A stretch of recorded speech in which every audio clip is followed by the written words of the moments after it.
마지막 사사로 소개되고 있는 삼손 이야기를 우리가 계속해서 살펴보는 가운데 있습니다. 그리고 지난주와 그 지난주 두 주간에 우리가 14장 전반부를 살펴봤던 것처럼 삼손은 성인이 된 이후에 그가 나타나는 모습이 딥나로 내려갔다라고 해서 신앙의 퇴보를 가장 먼저 보여주고 있습니다.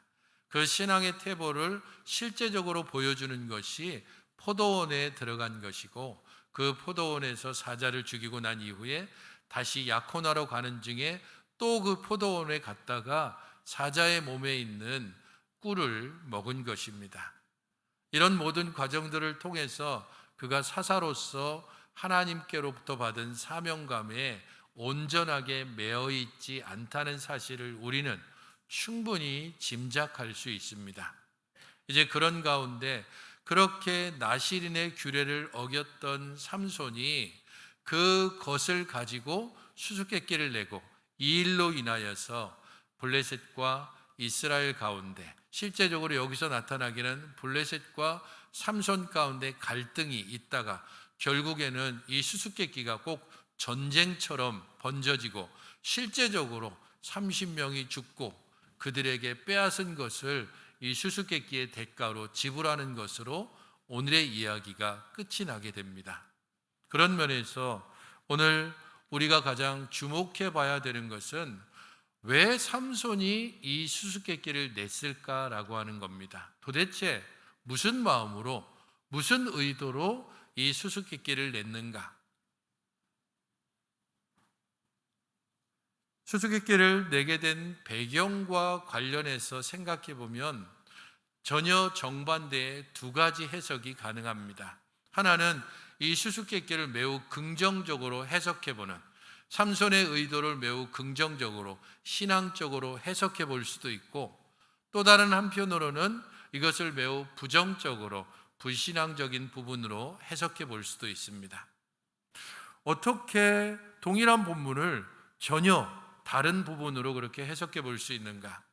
그것은 우리의 지혜가 완전하지 못하기 때문입니다. 우리의 지혜로는 하나님의 말씀을 하나님께서 알려주시는 범위 내에서 알 수 있고, 그 범위 내에서 전혀 다른 해석도 때로는 가능합니다. 하지만 전혀 다르다고 해서 그것이 하나님의 뜻에 벗어났다고 볼 수는 없습니다. 이렇게도 해석해도 하나님의 뜻이 이루어지는 것이고, 다른 뜻으로 해석해도 여전히 하나님의 뜻은 그대로 이루어지는 것을 알 수 있습니다. 그런 면에서 오늘 본문에 주목해 봐야 될 두 부분은 수수께끼를 낸 배경, 여기에 집중해야 될 것이고, 그런 가운데서 여호와의 영이 삼손에게 임했다는 것이 어떤 의미인지를 살펴보는 것이 오늘 본문에서 중요한 부분입니다. 수수께끼의 배경을 먼저 긍정적으로 해석할 수 있는, 그러면 근거가 어디 있습니까? 근거는 11절에서 찾아볼 수 있습니다. 11절을 같이 한번 읽어보시겠습니까? 11절입니다. 시작.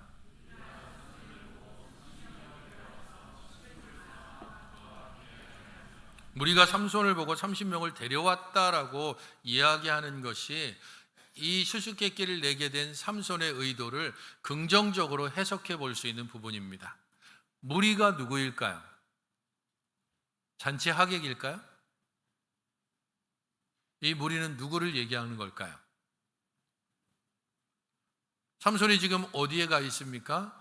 블레셋이 지배하고 있는 딥나에 있고, 블레셋의 여인과 함께 지금 결혼 잔치를 열고 있습니다. 그렇기 때문에 지금 무리가 삼손을 보았다라고 했을 때 이 무리는 블레셋 사람들을 얘기합니다.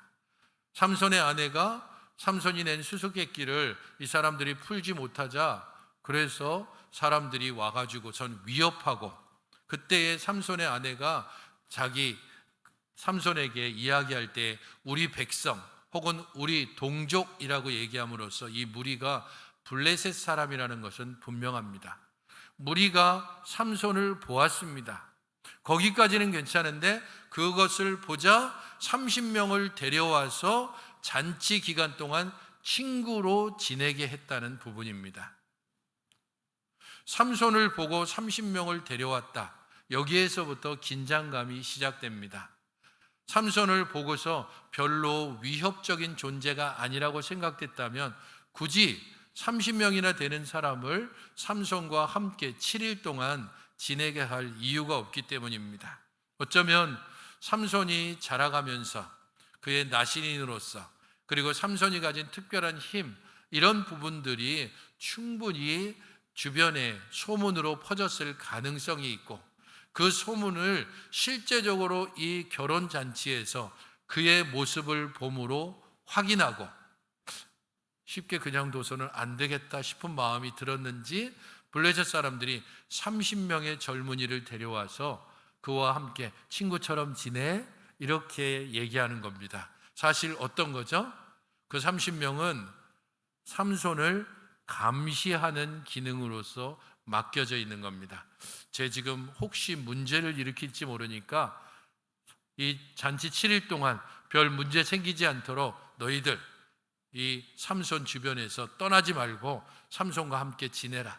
무슨 일이 있으면 즉각적으로 그 문제를 해결해야 된다. 그런 면에서 지금 이 30명으로 인하여서 잔치 자리가 상당한 위기 상황 가운데 있는 것입니다. 그것을 또한 증거해 주는 구절이 친구를 삼아 그와 함께 하게 했다라고 하는 구절입니다. 여기에서 친구라고 쓰여진 단어가 일반적인 친구를 사용할 때 쓰여지는 단어가 아니라 군사의 수를 셀 때 쓰는 단어를 사용하고 있기 때문입니다. 그래서 병장 부터 혹은 이병까지, 혹은 군대의 숫자를 쓸 때에 사용되어지는 군사적인 용어와 사용될 때 사용되는 용어를 굳이 친구라고는 단어에 사용하고 있다는 것은 그들이 지금 상당히 적대적인 감정, 혹은 상당히 삼손을 주의 깊게 보는 그런 과정으로 이 30명이 동원되고 있다는 겁니다. 바보가 아닌 다음에야 삼손도 이 30명이 어떤 목적으로 자신과 함께 7일 동안 지내고 있는지 충분히 눈치를 챘을 겁니다. 그런 면에서 삼손은 앞서 이 딥나의 여인을 취하는 이유가 틈을 타서 블레셋 사람들을 치려고 했다라고 하는 이 부분과 연관해서 해석해 본다면, 그들에게 수수께끼를 내므로 인하여서 그들을 곤란하게 하고 그들을 어떻게 도발할 수 있는 기회를 얻기 위한 것이 아닌가 추측해 볼 수 있습니다. 그런 면에서 본다면 삼손이 지금 의도적으로 그들이 풀 수 없는 수수께끼를 내므로써 그들과 갈등을 만들기 위해서 이 수수께끼를 냈다고 볼 수 있습니다. 그런 면에서는 긍정적으로 해석해 볼 수 있습니다. 하지만 이 수수께끼를 낸 이유나 배경을 또 부정적으로 해석할 수 있는 가능성도 있습니다. 그것은 10절에서 그 가능성을 볼 수 있습니다. 10절을 같이 한번 보시겠습니까? 10절입니다. 시작.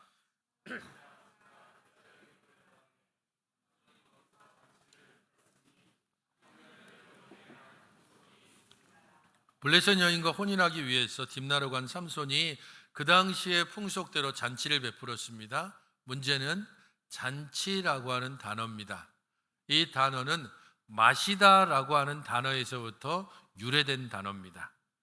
마시는 곳, 잔치, 먹고 마시고 취하고 흥겹게 되는 그 잔치를 7일 동안 베풀었습니다. 삼손은 이 7일 동안 나는 나실이냐, 나는 포도주와 독주를 마시면 안 돼. 그렇기 때문에 이 7일의 잔치를 내가 베풀지만 나는 결코 포도주나 독주를 마시지 않겠어. 그랬을까요?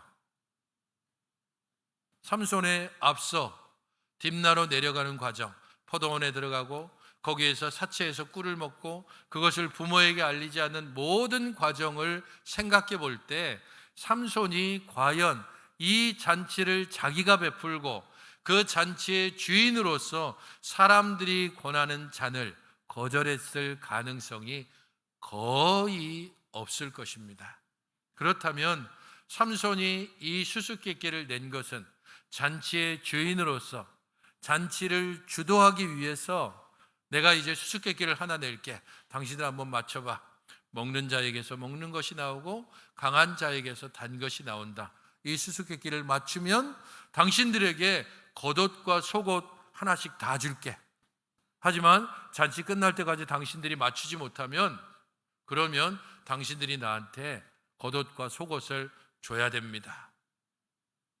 내기를 함으로써 잔치의 분위기를 더 돋우려고 하는 그런 주목받고 싶어하는 마음이 잔치의 주인으로서의 삼손에게 있었을 가능성이 충분하다는 겁니다. 그의 오만방자함을 알 수도 있고 나시린의 규례를 어긴 것에 대해서 전혀 죄책감을 느끼지 못하는 삼손의 모습도 이 수수께끼를 낸 의도를 부정적으로 볼 때에 충분히 짐작해 볼 수 있는 겁니다. 긍정적이든 부정적이든 어쨌든 그가 수수께끼를 낸 의도를 우리는 어떤 경우에서든 해석할 수 있습니다. 그리고 그것을 부정적으로 받아들이든 혹은 긍정적으로 받아들이든 어쨌든 삼손에게 있어서 이 수수께끼를 냈고 수수께끼로 말미암아서 결국에는 갈등이 더욱더 깊어져 가고 있습니다. 그리고 이 수수께끼의 내용이 자신이 나시린으로서의 사명감을 어긴 것과 연결되어지고 있기 때문에 삼손은 나시린으로서의 책임감, 사명감에